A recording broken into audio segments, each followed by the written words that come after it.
In the mounting fury of world conflict, events in the Pacific are taking on ever greater importance. Here is the story of the Pacific and the millions of people who live around this greatest sea. The drama of the peoples whose destiny is at stake in the Pacific War. Here, as another public service, is the tale of the war in the Pacific and its meaning to us and to the generations to come.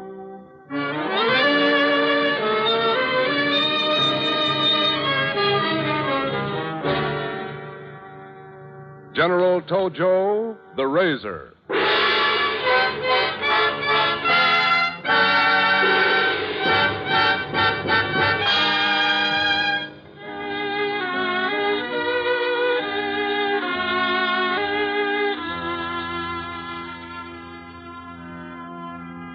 On the 20th of October, 1941, a Japanese in the gray uniform of a Japanese general walked alone up to the great shrines of Ise, nestled among the pine-clad slopes near Kyoto. His step was brisk. He walked grimly through the outer shrine. His mouth was a thin, hard line beneath a scraggly mustache. His eyes glinted through heavy horn-rimmed glasses.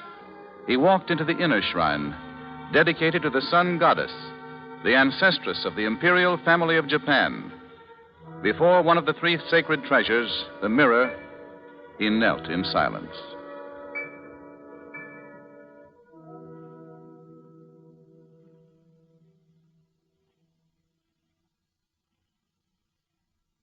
I come humbly as your servant. I have received an imperial command to form a new cabinet. Our exalted emperor has appointed me premier and directed that I head the nation. I come to you to report my assumption of this high office. I am awed with trepidation at my limited ability. I pray for your gracious guidance and help. The humble little man remained kneeling in silence. Then he rose and for a moment stood motionless. This was General Hideki Tojo, War Minister, Home Minister, Minister of Munitions, Premier of Japan, and known as the Razor because of his sharp temperament. He clapped his army hat over his bald head and strode out. He had reported his new job to the Japanese Holy of Holies. Now it was time to roll up his sleeves and go to work. A modern, high-powered, highly polished limousine whisked him to the airport. He flew back the 250 miles to Tokyo. At Tokyo, General Tojo paid his respects at the Yasukuni Shrine and the Meiji Shrine. Then he made a one-minute radio talk to the people of Japan. Japan's policy remains unchanged. The greater East Asia co-prosperity sphere will be pushed, and Japan's ties with the Axis will be strengthened. Japan must go on and develop in ever-expanding progress. There is no retreat. If Japan's 100 millions merge and go forward, nothing can stop us. Wars can be fought with ease. I dislike talking. I will make my policies clear by enforcing them. You have just heard Premier General Hideki Tojo, who has spoken in... Looks like trouble for us from where I sit. He hates the United States. He hates Great Britain, too, doesn't he? Yes, Tojo's hated both the United States and Britain for the past 2 years as the greatest obstacle to lasting peace. But he has been a violent hater of Russia for years. It was in 1938 that he said that Japan must be able to fight China and Russia at the same time. Yeah, I remember that. He has made it plain to the world what his policies are. Even before he was made premier last month, on the 10th anniversary of the outbreak of the invasion of Manchuria, he said, Before the Manchurian incident, our people were divided, suffering from domestic troubles and the foreign evil. The Armament Limitation Conference, under the beautiful name of so-called liberalism and national self-determination, merely increased foreign contempt for Japan. But with the extension of the incident, the Japanese people rose in the royal and courageous Yamato spirit, united under the august virtue of His Majesty, and marched forward toward disposal of the incident on the basis of justice. He certainly made it clear what his policies are. But now that the Nazis have attacked Russia, and Russia is fighting for its life, do you think that Tojo would dare to take on Russia, in addition to his war with China? He dares to take on more than that. Almost immediately after Hitler attacked Russia, Tojo made it plain that he believed the moment had come to strike. And he said, The entire Japanese nation must move as one cannonball, a fiery resolution.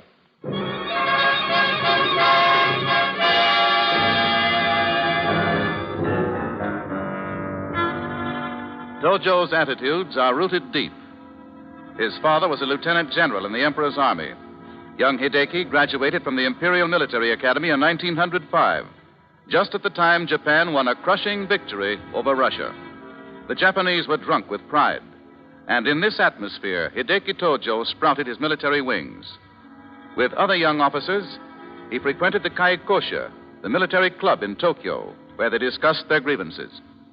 You can see it all around you. I tell you, Hideki, the army is being overshadowed. I know. It is the business interests that are responsible. They are not thinking of Japan. They are thinking of international profits. They talk of peace and disarmament. Who has made Japan great? The civilians have lost sight of that. We cannot permit it. For 1,000 years, the samurai has been the strength of Japan.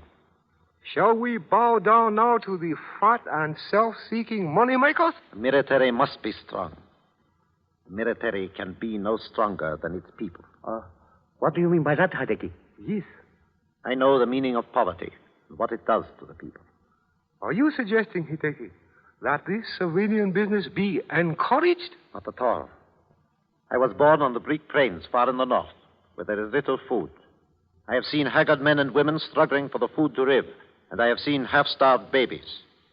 An army can only be as strong and as healthy as its people. Half-starved mothers can only give us weak sons. If we are to have a strong army, we must first go to war to take new sources of raw materials in order to build up our country. That is right, Hideki. Yes. And they say that business has brought more prestige to Japan than the army. That is the view of the industrialists. Business has not worked in the interest of Japan. It has worked for profits for itself. We have become servants of the civilians rather than their leaders. The military must not be the flunky of the civilians. We must dominate the government. We must make sacrosanct the emperor and determine in our own way Japan's destiny. We can no longer depend. All things were grist in the mill of Tojo's ambition. He went to Germany as Japanese military attaché, and he kept his eyes very wide open. By 1928, when at the age of 44, he was a colonel, his soldiers learned the sharpness of the razor, learned to think as he thought. Where's my towel? Where's my towel? You do not have any towel. I brought it in with me. Give it to me. I can't see. I have soap in my eyes. There it is, hanging on your belt. Well, oh yes.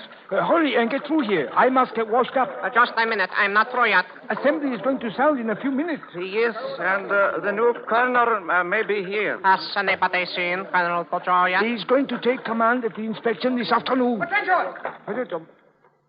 He's the new Colonel Tojo. The men wash themselves right here in their barracks. You see, Colonel Tojo? Yes. Do they wash clean? Yes, sir. Very clean. You, let me look at you. Yes, sir. So, why do you not wash behind your ears? But there is not enough time. Let me look at you. Yes, sir. You are not washed behind your ears either. Lieutenant, why do not these men wash behind their ears? Oh, it is because there are not enough basins. Then order more basins at once. I will see you get them. Yes, sir. And starting tonight, there will be 2 daily scrubbings from 6 to 7 o'clock in the morning and from 6 to 8 o'clock in the evening. Every day, you understand? Yes, sir. To be healthy, men must be clean. Only healthy soldiers can carry out the Army's mission, to fight abroad and to rule at home.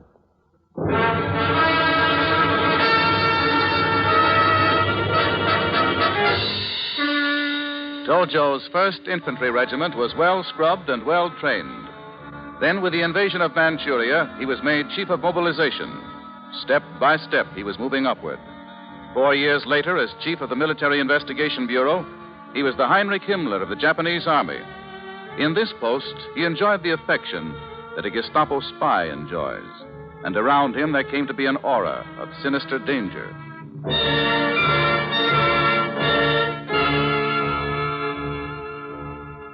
Tojo became known as the Bogeyman, and in 1935...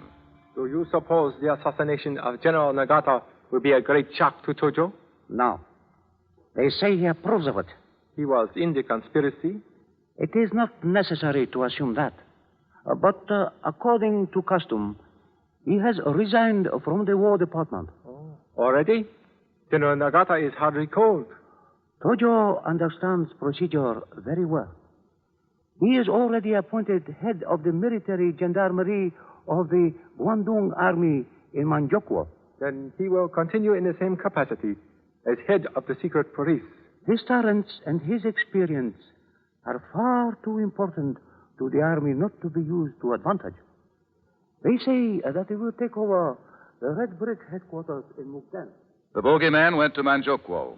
It was a lucky move for Tojo, for in Manchukuo, 2 Japanese generals, Yuzo Nishio and Seishiro Itagaki, had made the Guangdong Army almost an independent subsidiary of the Imperial Army. Tojo became their right-hand man. With this powerful, almost autonomous army, they laid the groundwork for a fascist state in Manchukuo. And Tojo, as commander of the military police, kept a sharp eye on all whose behavior might in any way affect the operations of the Guangdong Army. Well, certainly, Cox. They can't keep secret what that red brick building over there is for. Well, everyone knows that it's Tojo's headquarters. Why, sure. The important thing is that you are an American newspaperman and I'm a British newspaperman. And Tojo doesn't like to have us guess what goes on in that building. I don't have to guess.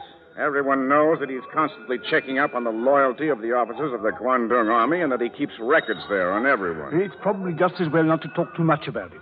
He's got agents everywhere out here. Yeah, he must be a busy man. I understand he's also in charge of the Army's prostitution and narcotic monopolies, and that he's #1 man in protecting Itagaki and Nishio from assassination. Probably. And a very good job he does of it. Yeah, there's a bogeyman for you, Cox. It is best to be careful that the bogeyman doesn't get you. He wouldn't touch a correspondent of a foreign nation, Cox. Tojo missed no tricks. When General Itagaki was called back to Japan, Tojo became chief of staff of the Guangdong Army, and as such became the mailed fist of Manchukuo. Then General Itagaki brought Tojo back to Tokyo to be Vice Minister of War. And 2 years later, Tojo himself was top man in the War Department. And then it was that James Cox, the British correspondent whom Tojo remembered from Manchukuo, was arrested with a dozen other notable Englishmen. They were taken to the police headquarters in Tokyo, held incommunicado for 3 days, questioned. And while Cox was not being questioned, he was locked up in a dark dungeon-like cell in the basement of the prison.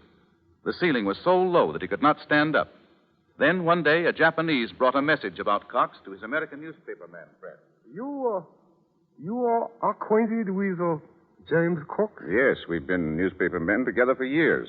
Oh. An unfortunate accident has happened. We are sorry to inform you that Mr. Cox jumped from the upper window of the police headquarters. Jumped from the... Why? Why? Is he dead? Not yet. He is in the hospital, but he will What not... hospital? What hospital? I'm going to see him right away. In the hospital, they found him dying. He had been picked up brutally battered and bloody on the sidewalk under the upper window of the gendarmerie. The Japanese Foreign Office announced that Cox had attempted suicide. What do you want? Blast you. That's the way he's been going on ever since he was brought in. Jimmy Cox wouldn't try to kill himself. There must have been something else. Let me go. We found 36 hypodermic punctures in his body. 36 punctures? They drugged him to try to get him to talk. Let go of me, Blast. Are there any other marks on him? Yes, many of them. Oh, they tortured him. That's what they did. And he either tried to get away from them and jump from that upper window, or else they threw him out. Look, Tojo was behind this. I know. Shh. Quiet. Say, you think he's got a chance? Can he live? No. He's sinking. Jimmy, listen to me. Jimmy.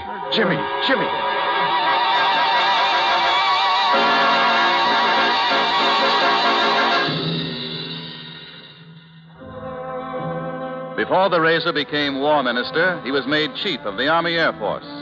He had long been aware of the importance of aviation in modern war. He had taken note of the effectiveness of the aerial operations against China carried out by the Navy. He also noted that Army aviation was relatively a poor stepchild. Forthwith, when Tojo became Chief of the Army Air Force, he jumped into a transport for an extensive inspection tour. How much longer must we do this? As long as the general wishes. This is the 6th day. You had better not speak so loud. Every time we land, he inspects every inch of the airport. He has to get into planes, check up on the control towers, examine the signal system. Yes, and notice that he writes notes on everything he sees. He's worn out all of us on his stuff, but he keeps right on going. He insists that we take the same interest in the tour that he does. But we can't keep on going at this pace forever.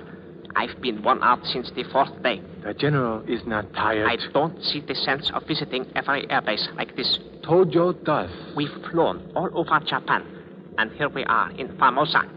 Where are we going next? Manchukuo. We will never finish inspecting all the airbases in Manchukuo. This should give us some idea of how Tojo is going to run the Army Air Force. You had better get used to it. The world looked on and watched Japan's growing air power.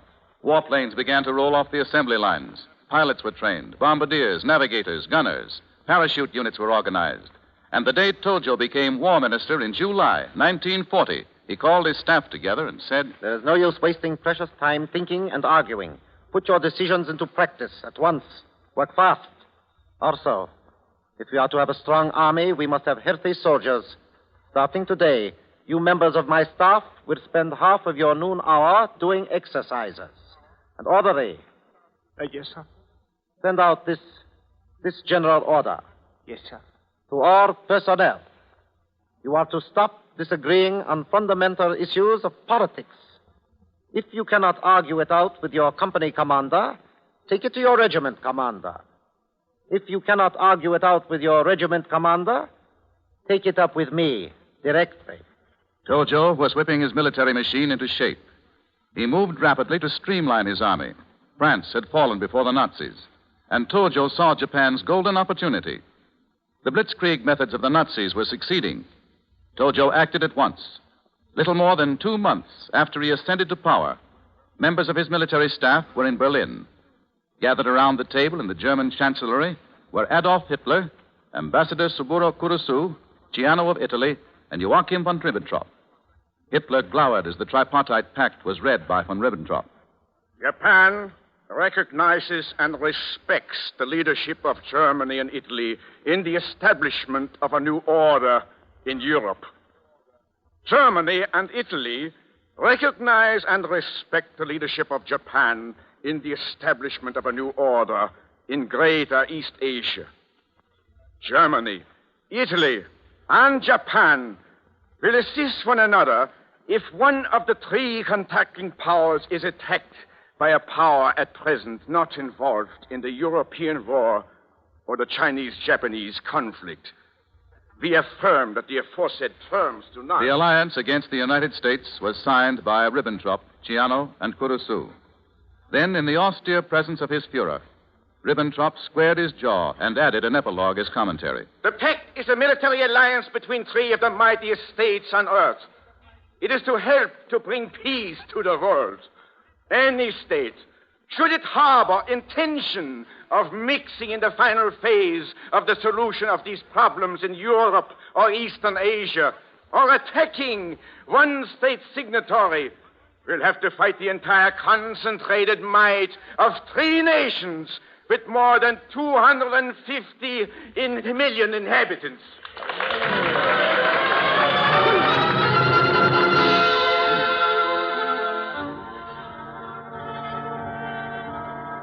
Japan had joined the Axis, and back in Tokyo, when he had received word of the signing of the pact, Razor Tojo beamed benevolently and said, "I am overwhelmed with a mingled feeling of austerity and joy.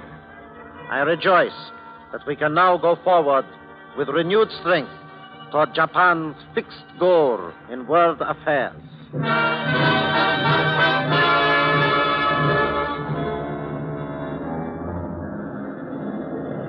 The reins were in Tojo's hands, and he was driving fast. He was racing the clock. The Air Force and the mechanized army increased by leaps and bounds. Japan bristled with terrible power. As new weapons took the place of the old, younger, more enterprising personnel took the places of the older, more conservative heads. From now on, keen and able officers will be rewarded with promotions without regard to seniority. World observers in Japan looked on with apprehension. Well, if you can say nothing else for the Razor, I have to admit that he's a ruthless administrator. It's no trick to administrate when you hold all the power.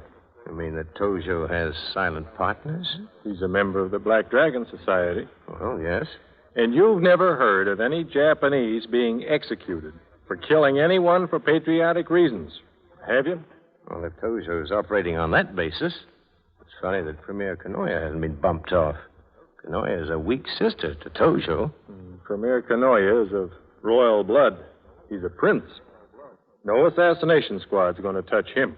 Well, what is Tojo going to do about Kanoya, then? Hey. Look, did you hear about Baron Hiranuma? The vice premier? Yeah. They've tried to assassinate him. Who? Who did it?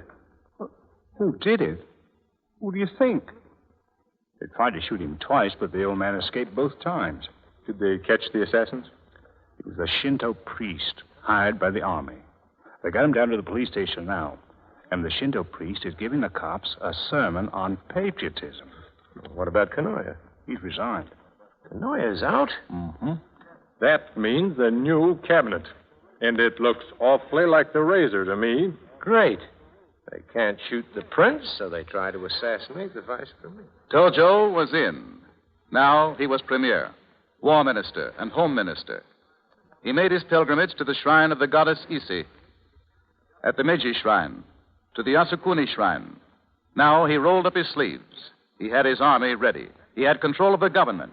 Less than a month after he became premier, on November 15th, 1941, while Japanese men of war were steaming toward their rendezvous to attack Pearl Harbor, and on the very day that Tsuburo Kurusu arrived in Washington to stall for time, Razor Tojo called an emergency session of the Diet. Only 14 emergency Diet sessions had been called in all Japanese history, and each presaged some great event. He made a fighting speech. An economic blockade between non-belligerent countries is a hostile action no less serious than armed warfare. Such action cannot for a moment be tolerated. Japan is now faced by a grave crisis, which forces her to lay down a plan which will affect her permanent interests for better or for worse. I am the blade and the eyes of the weapon used in this struggle. You are the body and brains, and the blade cannot be wielded without you. I ask your full support to set the imperial mind at ease.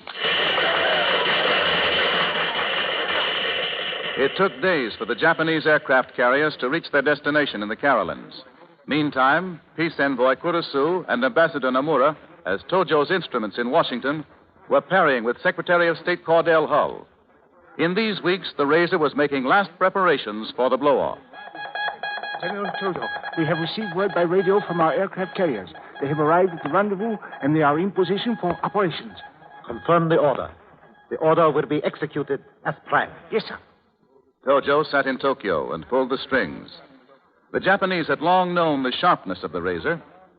Now it was to be turned on the people Tojo hated. On December 7th, 1941, the day that his bombers struck at Pearl Harbor, Tojo made another flying trip to the shrine of the sun goddess at Ise, then returned to Tokyo and broadcast to the world. Japan has done her utmost to prevent this war. But in self-protection and for self-existence, we could not help declaring war, considering the past attitude and acts of the United States.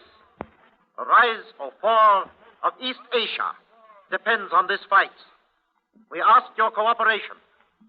I hereby promise you that the final victory will be Japan's. I ask that every individual in the Iron Empire do his utmost to defend our country. In the 2,600 years of Japanese history, we have never lost a war. There is nothing to fear in this one.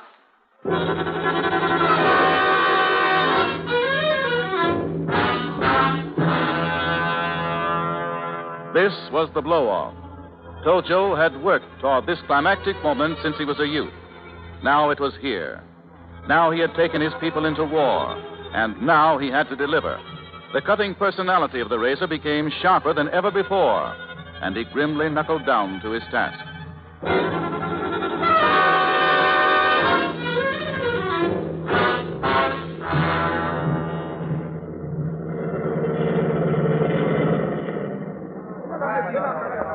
There is General Tojo's army limousine. Is he in there? Yes. Look at the bodyguards around him. He's going to get out of the car. All the bodyguards are getting out first. Bodyguards, yes. I remember when they used to ride through the streets on horseback. Alone. That he's getting out. Get back over there. Come back. I'd like to see how he looks. Get back there. That he is. He is looking older. Yes, but besides fighting this war, he has 7 children and 2 grandchildren. What happened? Somebody shot Tojo. Somebody shot Tojo. Get out of the way. Get that Korean. The police shot the assassin. He's Korean. Yes, but they shot those other people, too. Is Tojo dead? Is Tojo dead? Get back there. Clear the way. Coming through. Coming through. Tojo was wounded in the left shoulder. The Korean assassin was killed on the spot by the police, and 3 other men, innocent bystanders, fell, riddled with police bullets. Before Tojo could return to the task of fighting the war, he had time to consider the task he had cut out for himself. He returned with his jaw a little grimmer, his eyes a little narrower, his mouth a little tighter. Soon he was to extend his power still farther. And when the ugly word dictator arose, he said, I am not speaking for absolute dictatorship, but I would like to make this clear. I possess power as premier by order of the emperor. I am leader of the nation. There was none to dispute this, for all knew that Tojo spoke not only for himself, but for the Japanese military, particularly for the powerful Guangdong army leaders who had raised him to power, and all jumped to his tune. Tojo has taken over control of all labor, materials, motive power, and capital. Tojo has assumed unlimited powers to suppress all criticism of the government. Tojo has taken away the right of local residents to elect their own officials. Hereafter, these key officials will be appointed. Tojo is preparing to draft Chinese into the armed forces of Japan and into labor battalions. When American forces won a smashing victory over the Japanese on the stronghold of Truk, Razor Tojo removed Field Marshal Sugiyama as chief of staff of the Japanese army and took the post himself, and ousted Fleet Admiral Nagano, chief of staff of the Japanese Navy. Relentlessly, Tojo is bringing all his power and the resources and the determination of the Japanese people to bear against the United Nations with one objective: to prolong the Pacific War until the people of the United States and Britain grow weary of the struggle. We shall fight until we make the boundless virtues of the emperor prevail throughout the world.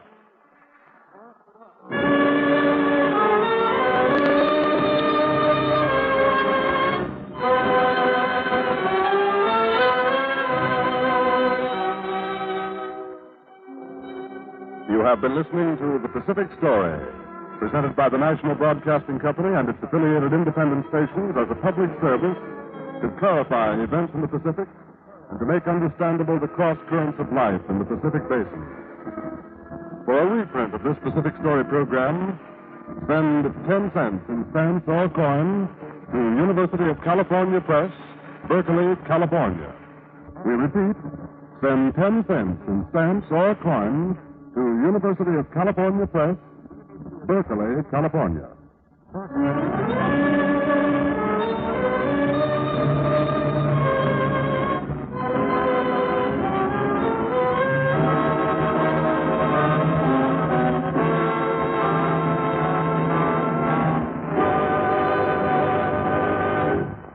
The Pacific Story is written and directed by Arnold Marcus. The original musical score was composed and conducted by Thomas Peluso. The role of Tojo was played by Edgar Barrier. Your narrator, Gayne Whitman. This program came to you from Hollywood. This is the National Broadcasting Company.